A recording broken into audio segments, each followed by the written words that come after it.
Max and Chloe were the backbone of the first Life is Strange video game, but since that first part, the series hasn't had much luck recreating their bond. Nod and Deck 9's incredibly successful story-based game consisted of a combination of compelling characters, some interesting temporal powers, gorgeous visuals, and a spectacular soundtrack. They were all brought together in a bittersweet coming-of-age story that made this game stand out from its competitors. Let's explore all that. First up, Max Caulfield and Chloe Price's friendship like no other. The two used to be extremely close, until Max moved away to Seattle with her parents and eventually got so busy that she had barely any time for her childhood best friend. Their friendship fell apart and Chloe was devastated, let down, and hurt by what she saw as Max's betrayal. But fate brought them back together for the first installment of Life is Strange. In this story, Max discovers that she has the power to rewind time and change the outcome of an action by saving Chloe from getting shot by one of their classmates, Nathan Prescott. The girls then work together after reconnecting to uncover the secrets behind Rachel Amber's mysterious disappearance. That's what makes the game stay rooted in a strong foundation. Even though they're both very different, they complement each other in the most perfect way, drawing players in and making them super invested in their relationship. The other Life is Strange games have been able to find their own success, but none of them have come close to replicating what Max and Chloe were able to introduce initially. Also, the prequel, Before the Storm, featured Chloe, but her bond with Rachel didn't seem quite as magical.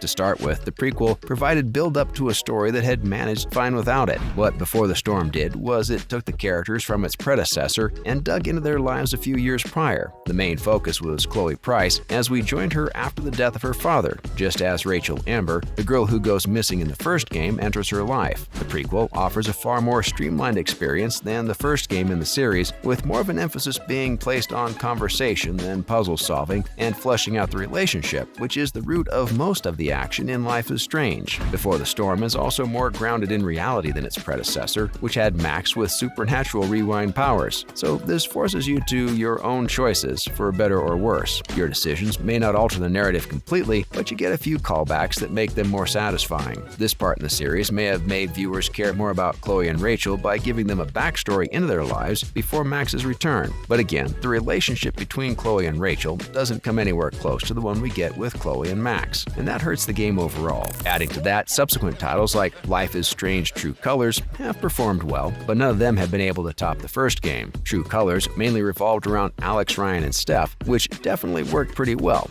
But the thing is that the three characters still couldn't capture the same success as Chloe and Max's original coupling and couldn't create the emotionally turbulent tale they gave us. It's a good story, with a lot of love to good, but with little direction. The entire series has delved into some pretty deep emotional and diverse narratives by highlighting some troubled relationships as well as blessed ones. The game has given players some truly special moments, shifting from Oregon's seemingly picturesque Arcadia Bay to a road trip down to Mexico and finally to Colorado. The series has presented gamers with a variety of settings and characters from all walks of life while staying true to its core charm and appeal. By now, Life is Strange is a proper franchise with 5 titles and a couple of DLCs. While each game is a standalone story that can be played and enjoyed on its own, each one follows narratives and characters that are related to previous games in the franchise. The original one is the one that sets the tone for all the others that came after it. It introduced the format of an emotional and intriguing narrative-driven game where your choices affect the outcome of the story. The succeeding games stay true to this format. Before the Storm is the prequel, with strong connections to the original, particularly when it comes to Chloe and her relationship with Rachel. Max, the major playable character in the first part, appears as a playable character in Before the Storm in the bonus episode titled Farewell. Life is Strange 2 follows the Diaz brothers, Sean and Daniel, and the awakening of Daniel's telekinetic powers. Narratively, this one doesn't connect with the games preceding it, but the entire town of Arcadia Bay makes an appearance in a cutscene in the first episode. And what's awesome is that the appearance of the town depends entirely on the state you left it in Life is Strange 1. True Colors shows a more pronounced relationship with Before the Storm, specifically through returning character Steph Gingrich. She also stars in her own DLC for True Colors titled Wavelengths, where her connections to Arcadia Bay are briefly explored. If you have a keen eye, you might even spot some Easter eggs from previous Life is Strange games scattered around in True Colors. Many things in these parts of the franchise depend on the choices you've made in the first game. Again, what made this game such a hit was its interesting plot coupled with a bunch of difficult choices you need to make while playing the game. While some actions have minimal effects, others can be the difference between life and death for some characters. Here's a look at some of the most difficult choices you have to make in the game and what comes next. First off, at number 7, how you interact with Alyssa Anderson. She may be a minor and almost insignificant character with few lines. She can be linked to a pretty hard decision in the game. What makes this a hard choice isn't any emotional aspect, but the fact that it requires a bunch of minor actions to achieve the desired outcome. In the final episode, if the player didn't choose to prevent Alyssa from suffering from any of the minor accidents in the story, she'd die. In fact, even a single missed event in the game will result in Alyssa falling to her death. Next, at number 6, choosing to ridicule or comfort Victoria. Victoria isn't Max's biggest fan, and vice versa. In the final episodes, based on how you treat Victoria during the game, she may be beside Max in the darkroom. If that happens, then she's going to end up getting murdered by Jefferson. So there's a bunch of events that will require Max to act poorly toward Victoria to keep her away from the darkroom. Then at number 5, pulling the plug on Chloe's dad or just leaving is another hard choice. At first, saving Chloe's dad seems like the right thing to do, but it ends up being a huge mistake. Chloe is unsatisfied with the present in which her biological father is dead, but when Max takes the opportunity to save him, the results are incredibly upsetting. Chloe suffers an accident instead, leaving her paralyzed. This eventually leads to Chloe requesting Max to end her suffering, a difficult decision on many levels. Followed by number 4, preventing Kate from jumping is a big decision too. In the beginning, Kate is the subject of rumors, and her whole story is shrouded in mystery and shady events. In episode 2, Max has to talk her off the school's roof. Based on how you treated her earlier, this can either be easy or super hard. Every selection in your earlier interactions with Kate makes a difference in whether she lives or not. Into the top 3,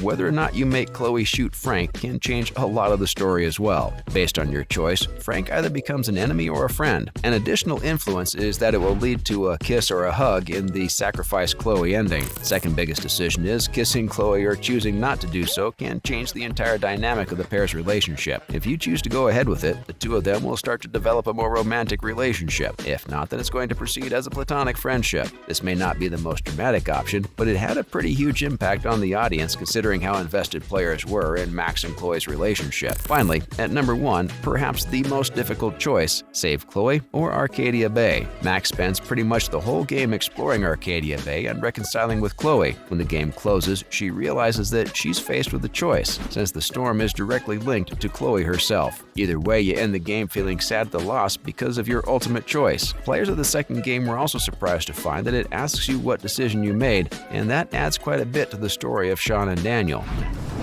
Wherever I end up after this, in whatever reality, all those moments between us were real, and they'll always be ours. That's a wrap for this video. Do you think they did justice to the franchise with all the other parts? Which decision was the most difficult for you to make? Let us know in the comments below. Make sure to give this video a thumbs up and subscribe to our channel for more videos like this. See you in the next one.